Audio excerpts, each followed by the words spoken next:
We're going to talk about the markets, what we've seen after June, when the interest rates didn't go up, and now people are speculating and expecting that in September they're going down. So we just want to tell our audience what we've been seeing, and also I think Marisha's got something for us. We are overwhelmed with agents people applying to be agents. So we just want to also tell them what we do.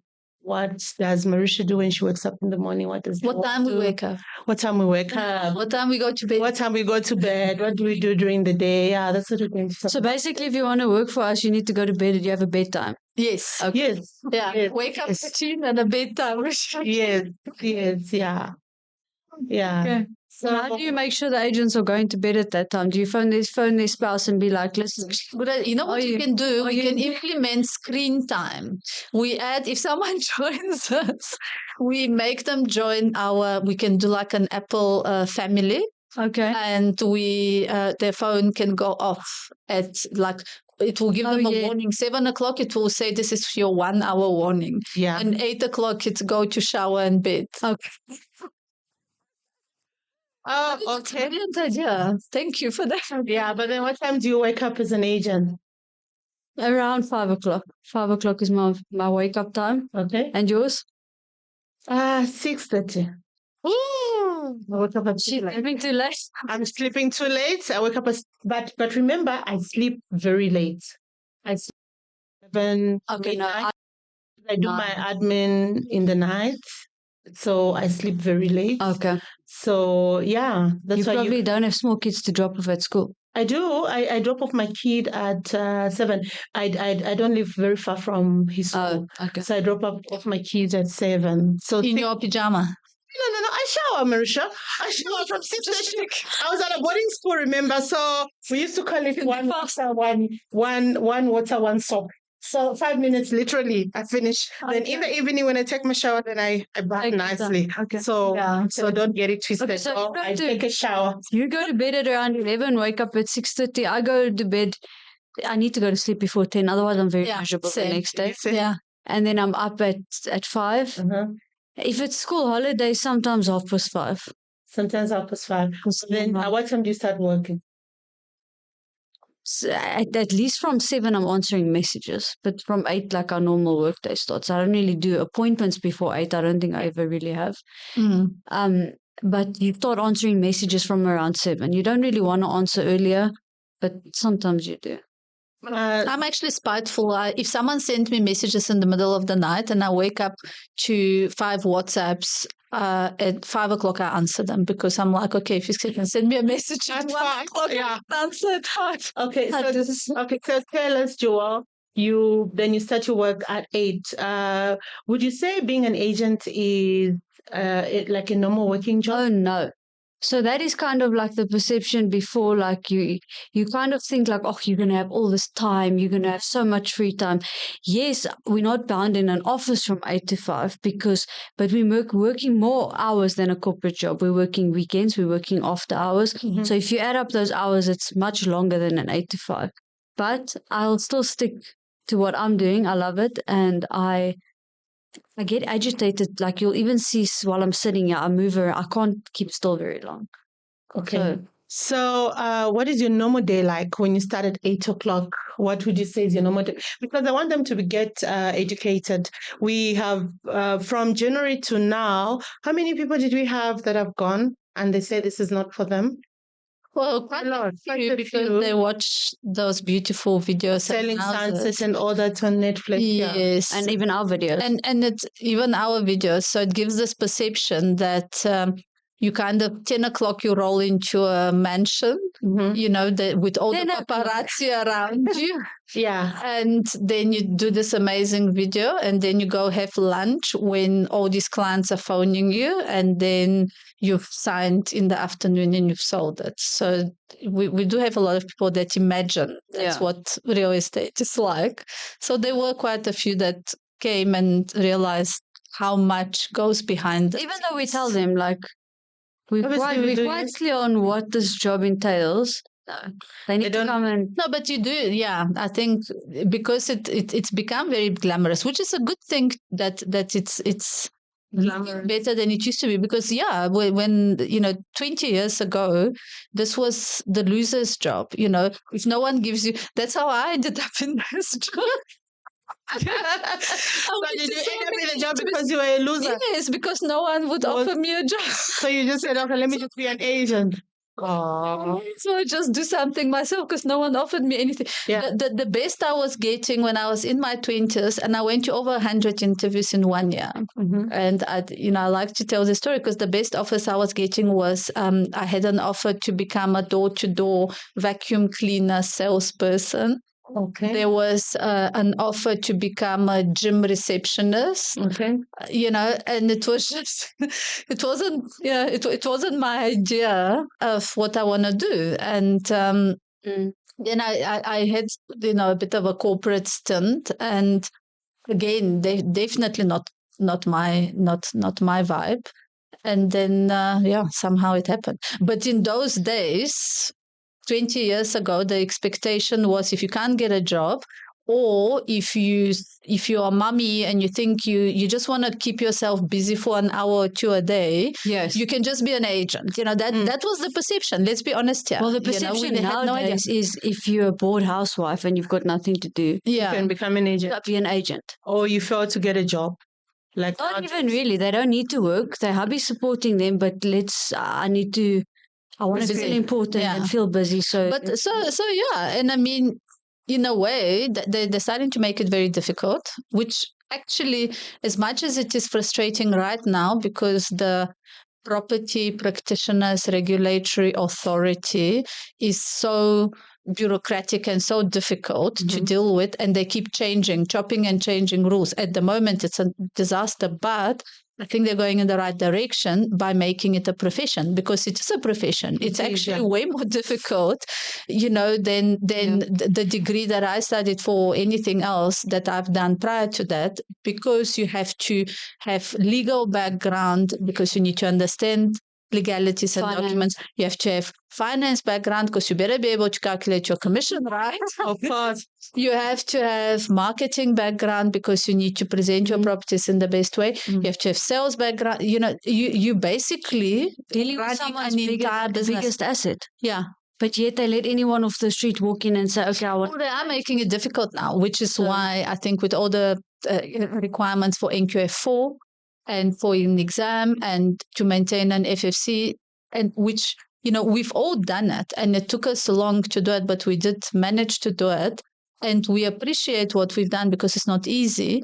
So I think it's only right that there is an expectation to do it, because yes, people do get messed around by fly-by-night wannabe agents that never went to any of the studying and actually are misrepresenting or lying to. I mean, someone mentioned to me the other day, someone was about to buy a house in Cornwall Hill Estate, not knowing that they can't do a borehole there. They were told by the so-called agent, oh no, you can drill a borehole. So people don't take the time to even learn the legalities around the area they work in. So you know what? It's only right. And people must respect the profession because it's a very hard profession.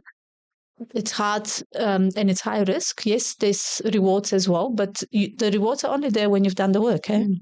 So maybe we can just explain the work that is behind. So there's two parts though. If you want to look at a day of a life in an agent, I think there's two parts. You need to look at someone like what our day-to-day entails, because we've been agents now for a very long time. We are busy. True. I never sit there thinking, oh gosh, what can I do now?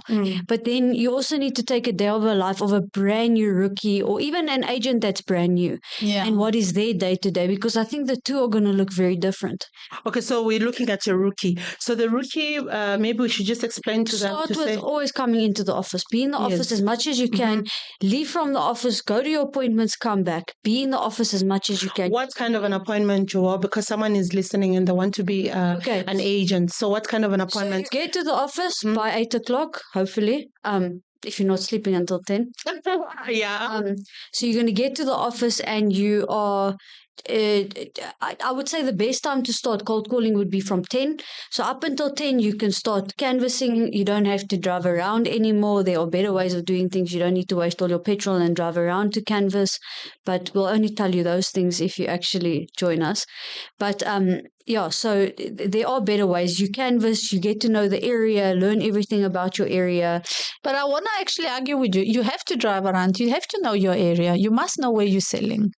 You also can't have that perception that everything happens online. Surely, we cut in corners sometimes because we know our areas by not explaining to a rookie. But if you think about it, for the first a few years, how many times did we get lost? Every time we go into a new area, you're getting lost. You're sending each other. I think I'm kind of assuming that the person knows the area already. They've maybe lived in that area. They know nothing. No, but we're talking about a rookie. That's why we're trying to explain to the ones that want to be an agent. We're talking about a rookie. So the rookie comes in, cold calls the area. We tell them this is where you'll be working. Yes. They have to drive the area, Yes. know the amenities, know the schools, know what that area offers. Yes. Why must someone buy in the area?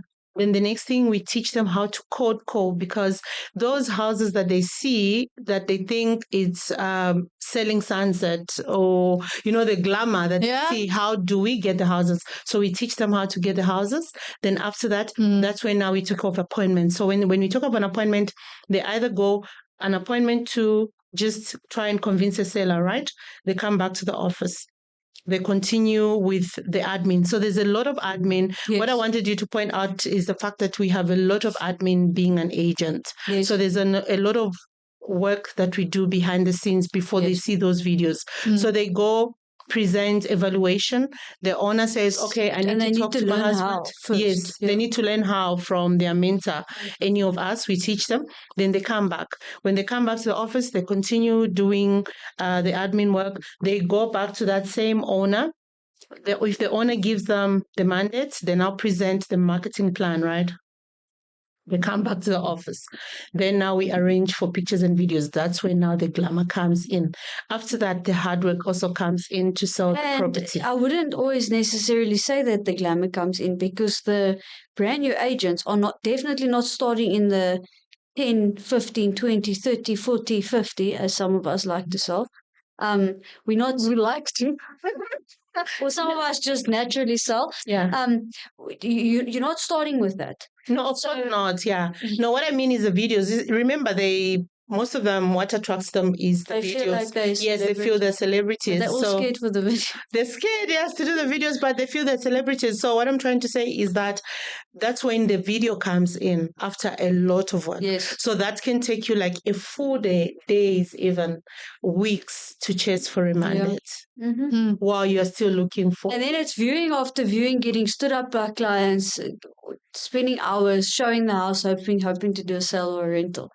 And obviously, as time goes on and your day becomes busier and busier and busier, and you become that area expert, the agent in the area, then it becomes a lot more of, I don't know, like in my day, there's not necessarily, I can't say I have structure in my life. Like from 8 to 10, I do admin. I'm just like running wherever I need to be. Obviously, when somebody calls for the appointments, but that comes with experience, because then you have everything under control. So like what I'm saying, of course, it's not every day that I sleep late, but some days I sleep late. If the day was too busy, the whole day you're out, then definitely you still need to do some admin, maybe send mandates before you go live with your listings.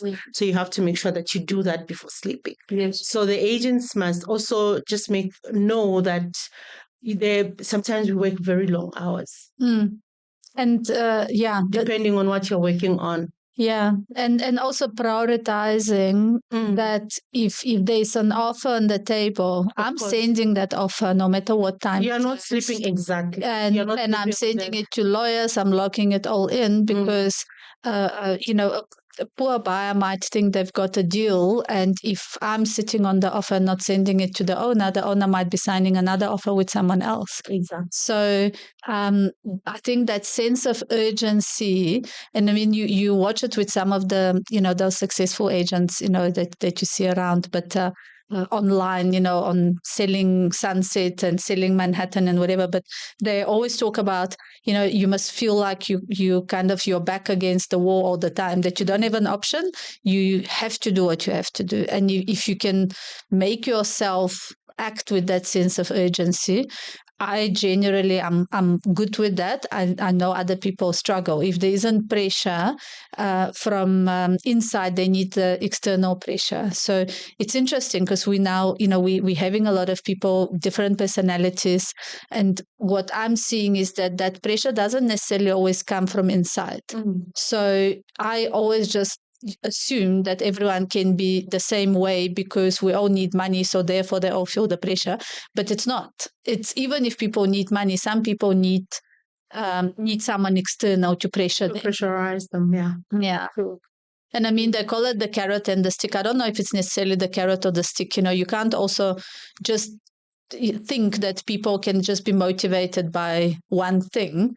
But it seems like what I'm seeing is that on their own, very few people do well, but in a group setting with some, mentorship and with a team and with a bit of a competition going on, people seem to perform better. But if you think about it, it makes sense. If it wasn't like that, this whole country or this whole world, everyone would own their own business. Yeah, true. There wouldn't be companies and people True. underneath. So it makes sense. Not everyone has that drive and that. Yeah.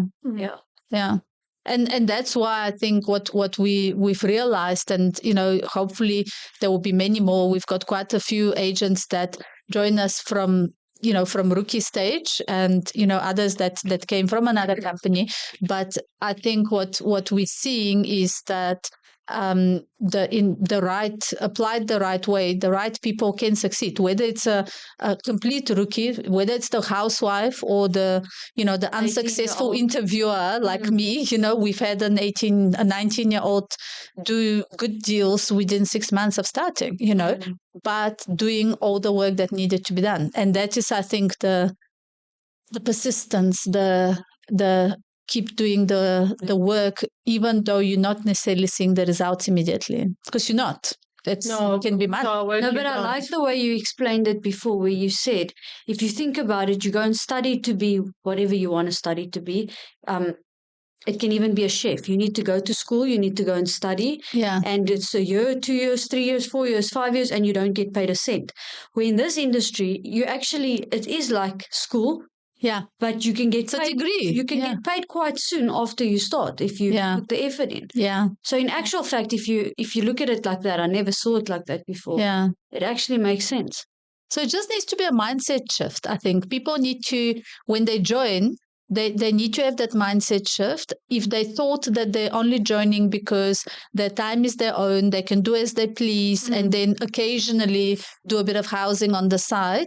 No, that needs to change. You're joining the industry, and this is a full-time profession, and you're joining from scratch. That means it's like doing a degree. You're 3, 4, 5 years that any other degree, because it is way more complicated than degrees that take 5 years. If you talk about the requirements, like if a brand new person wants to join, what are the requirements? And I'm talking basically a driver's license. A car, driver's license, cell phone, airtime. Good cell phone. And when I say a car, guys, yes, and I think people misunderstand also, and you mentioned it earlier, but you don't just arrive at the office. So when we say a car, we don't mean organize with an Uber driver to drop you off at the office. No. Because you literally, sometimes in the space of a day, I've driven 100 kilometers, because then this owner called me to go see them to talk about their house. Then another one called me somewhere else. Then another one. Then I was showing another house. So then I was helping a colleague. Yeah. Face to face. You don't 100%. You have to be on the road. So you can't, unfortunately, you can't have plan with someone to drop you off and pick you up. You also can't imagine yourself doing it with an Uber whilst gathering enough money for a car. It's not professional, and the cost won't make sense. Yeah. So unfortunately, even if it is, your first car, skedonk, you have to have your own transport wheels. So it's a car, petrol to be able to put in the car every month for 6 months. A good cell phone with a camera. airtime to A put on the laptop. phone and a laptop. Yeah. Yeah. So, and again, Tools of, yeah. And again, the question always comes up, but, we don't have the money. Yes, I can very well believe, any youngster or even someone that's not that young, that is a real problem. But back to the same point we made, it's the same as going to university. All these universities where you go or colleges or whatever, they don't say, oh, shame, you don't have the money to pay the fees, therefore we'll pay you a stipend. They don't. So unfortunately, you have to find a way. And there are programs out there. There's a lot that you need to maybe research to find a way to get some money, but you have to find a way to have money for at least 6 months. And then you work very hard and you make it. Your back's against the wall. And, people always assume when they see some, agents that have now made it, but I mean, some of us, I'm old, I'm 20 years in this industry, they see the car, they see but they don't necessarily know where you started. And I did start in a basically hostel, shared accommodation when I was 20. That is what we do. And I worked 3 shifts in restaurants and I paid for my education. I know it's possible. To, when you're young, and we were saying it the other day to someone who was quite interested to get into the industry, but just not ready yet, no car and everything else.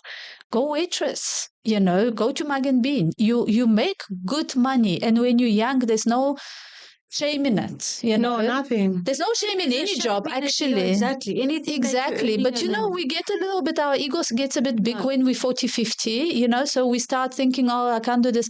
When you're 20, it is the best opportunity. Go and work. Did you also waitress? No, I waitressed waitress, for many throughout my university, and throughout not getting any other jobs. Yeah, no, yeah, so that's it about the rookies and being an agent. So a lot of hard work. I think the reason the turnaround is so high is because they think it's easy. They look at these luxury videos, they look at successful agents and they go, oh, that's easy. I can still do whatever I want to do. And I can even still keep my day job and I can do this on the side. Absolutely not. If you want to be that successful agent, it's a 24/7, 7 days a week job. So it's not what they watch on TV. No. In short. And that's the thing. If you have, we know it, and yet we're doing it and we're loving it. And there is also negativity in the job, when people reject you or they treat you with this disrespect or with distrust or whatever. But because we love it more than the positives for us, we like being on the road, we like meeting people, we like closing deals. It outweighs the negative. So I think the person needs to kind of have a very deep think about what the author of What's This Eat, Pray, Love. What's that lady's name? I forget now. Some famous author that wrote about women and whatever, midlife crisis and stuff. Famous book. But she speaks about a shit sandwich. So she says, I was not expecting that. She's a famous Gilmore, someone. Okay, anyway, I'll remember the name. And she says, my shit sandwich is not your shit sandwich, meaning I'm prepared to eat this sandwich because this is my joy in life and I'm prepared to take the good with the bad. Okay. Doesn't mean it's your one. So if let's say someone's a surgeon and they're cutting people open and, doing stuff in the inside, that is the goal they're prepared to take, but the joy they get is their joy. It doesn't mean it's what I want to do. I rather sell houses than be a surgeon, even though I'm quite sure a surgeon makes more money, but that's not the point. The point is what I prepared? Yeah, what makes me happy and what happy enough to take the bad with it. And, I do overlook all the bad that goes. Yes, it will upset me, of course, but I enjoy the good more than I dislike the bad. And we talk to each other when we're having those days. We all have days. We all have days where you get full asking price offers and the owner then changes the mind and you've pull already out. Yes. Yeah. So and you've already paid for everything. But then luckily we have each other. But that's why if someone is saying, okay, I've got nothing, I've got all this time on my hands. What do I want to do? They need to just think about what is it in the industry that they like, and are they prepared to take? What are all the negatives? And are they prepared to take it? Because the people that I've seen come and go very fast are the people that were never going to take the negative that goes with it. That's true. And they were not prepared, their personality was not matching. And, we spoke about this. When someone is more of a negative person by nature, they can't make it here because they can't. there is a lot of negativity in the industry. So itself. if your nature is to notice all the issues, then it will bug you so much. You're not gonna, you're not going to attract people because no one actually wants to be around you, But also, if you are very easily unsettled by constant change, I planned my day to do ABC. An owner calls me, I'm dropping everything. I'm out there to take that offer or to take that house.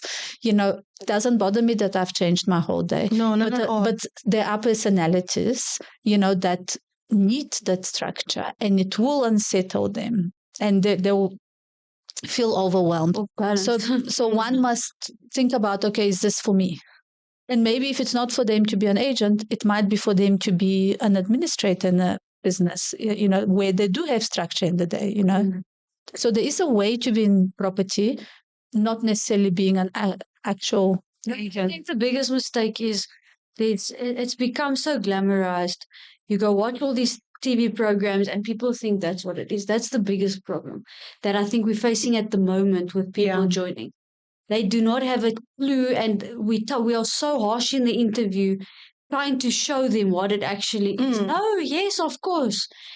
But it's like, and remember one of the ladies that came for an interview and she was like, I was so harsh. Generally, she was saying I was like a bulldog because I could see right through her that this one just watches the TV, And she was so convincing. No, I'm going to do this. We're not celebrities. Yes, I'm going to do this. I'm going to do this. And then the next thing, I think she came for a day or two. Then she disappeared. Yeah. It's like, so I've got a child that's taken sport as for his career, and it's 30 hours a week of cycling training, and you watch all these people that the glamour part, you'll watch it on Instagram, those amazing bodies and whatever, but you're not prepared to eat the portion that's the size of you're not prepared to do the hours in the gym, you're not prepared, but you want to be like them and you want to just sign up for that program. It's the same with real estate. You need to be prepared to do all these things, to get up at 5 or to work until 11. Okay, we allow that. What? Now that those hours must be made. Yeah. Yes. And then to do your gymming before working hours or after working hours, because the working hours people want to talk to you, they want to call you to answer him at 12, at 10. to return calls, to do the cold calling that we all hate, to take the rejection and all that. So, but if you take all that and if you enjoy the seeing people, the closing deals, the taking videos, the photos, the coming up with new ways to present the house that is so much better than the next person, go for it, because then you'll love it, because we love it. And we've found enough people that love it. So definitely it's a brilliant career, actually. It is. And we're open to ideas. It's really the young ones. They can come up with their own ideas on how they want to present their house. We're open to that. Yeah, as long as it presents the house better than anyone else, and that owner stands above the crowd of, all the properties that are for sale, we offer it. So, okay, so what, we're waking up, we're going to gym, then we're hitting the office, we're making calls, we can take our own photos. We also use professional photographers. We take videos. We do social media marketing. We also write up emails. Yes. We have to follow up. So you have to also remember. And sometimes you follow up. We're about to list a house next week. that we had 4 years ago, and now it's back on the market. We're listing it. So you building relationships. If you were memorable enough, hopefully, and in a positive way, that 4, 5, 6, 7 years later, someone's calling you again. That's awesome. I think the feeling when you've sold, I was actually having this conversation with you the other day, the feeling when you sell a house for a second time. It's very In the beginning, it's a bit strange. You think to yourself, but I've done this. Like, I've done this. I've sold it. Like, now I'm doing this job again. Why? And then you're like, but wait, new owner, selling it again. Then you sell it a second time. Then your ego is like, Then you sell it the third time. confident. I mean, that's actually back in the day, the older agents, and that's why they always dug into one area, because they just turning the same houses and the same also people, because now you've got a single young professional, then they get married, then you sell them again. If you've done your job right, then they have a child, you upgrade them. Then they're getting older, you downgrade them, downsize them. So you could be selling to the same family. Then they want to do an investment portfolio. Now you're selling again. So you can actually build amazing relationships. And we've done that lots of times. Yeah. So that is But awesome. that takes time. You don't get those in the beginning. Yeah, when 10 people are years just or so. phoning you and saying, oh, please come list my house. You are running after that person, begging them on your knees, please, can I list your house? So the day-to-day, like I said, is very different from... But again, like any job, surely when you've just come out of school and they get you into any big corporate, what do you do first? You make coffee for everyone. You smile all the time. you try to make yourself like. Exactly. Surely. Or the for years. small jobs. Yes. Until you get the experience. It's the same with our industry. So you shadow us first, and then when you can fly on your own, we leave you. And I think it's very important to work under a mentor. I know there are a lot of the big brands out there that they do like sort of like desk fees, and you can just join and you're very much on your own. You get chucked into the deep end, no support. It's definitely not the right place to start. I would suggest new agents start at a company where there is a lot of hand-holding, there is a lot of support, Yeah, true. where they can assist you, because otherwise, I promise you, you're going to start, you're going to hate it because you're not going to actually know where to start. So you won't really properly start. True. And it's just a waste of time, and then eventually you leave, and you could have had potential to make it work. But so definitely, when deciding where, if you do want to join this industry and you're brand new, look for a company that does give a lot of support. That's just my advice to the... Okay. Yeah. So that's it about being an agent. On the Spot with LuxLiv, talking property, business and success in real estate.